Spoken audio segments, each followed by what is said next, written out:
দেখেন এখানে সবাই বিচারের জন্য, সবাই বিচারের জন্য, হাসিনার বিচারের জন্য। মানে এই যে শহীদ পরিবারের যে আকুতি, শহীদ পরিবারের যে আকাঙ্ক্ষা, আমরা সেইটাই হচ্ছে সরকারের কাছে বারবার হচ্ছে ব্যক্ত করছি যে এই শহীদ পরিবারের এই যে এখনের যে কান্না, এটা ক্রোধে পরিণত হবে খুব শীঘ্রই।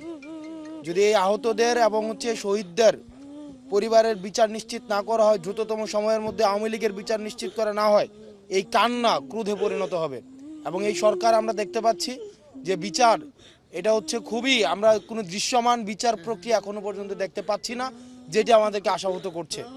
আমরা চাই যদি ট্রাইব্যুনাল সংখ্যা বাড়াইতে হয়, আমরা চাই যত দ্রুততম সময়ের মধ্যে এই বিচারটি নিশ্চিত করতে পারুক।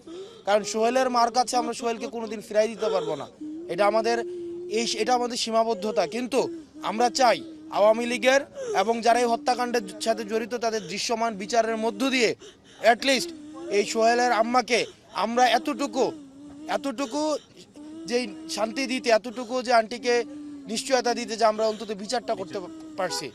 এখন আমাদের এটার জন্য জাতীয় ঐক্যমত্যের ভিত্তিতে আমরা দেখতে পাচ্ছি যে এই যে আওয়ামী লীগের বিচার যেন দীর্ঘমেয়াদী হয়, বিচারটা যেন কোনোভাবে এটাকে কালেক্ষেপণ করা যায়, সেটার জন্য দেশি বিদেশি ষড়যন্ত্রের আমরা সম্ভাবনা দেখছি।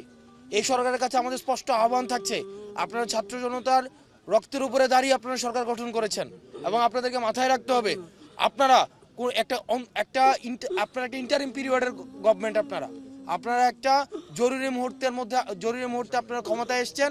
আপনাদের বিচারটা যদি আপনারা নিশ্চিত করতে না পারেন, আওয়ামী লীগের বিচার যদি নিশ্চিত না করতে পারেন, আপনাদের পুরো প্রক্রিয়া প্রশ্নবিদ্ধ হবে।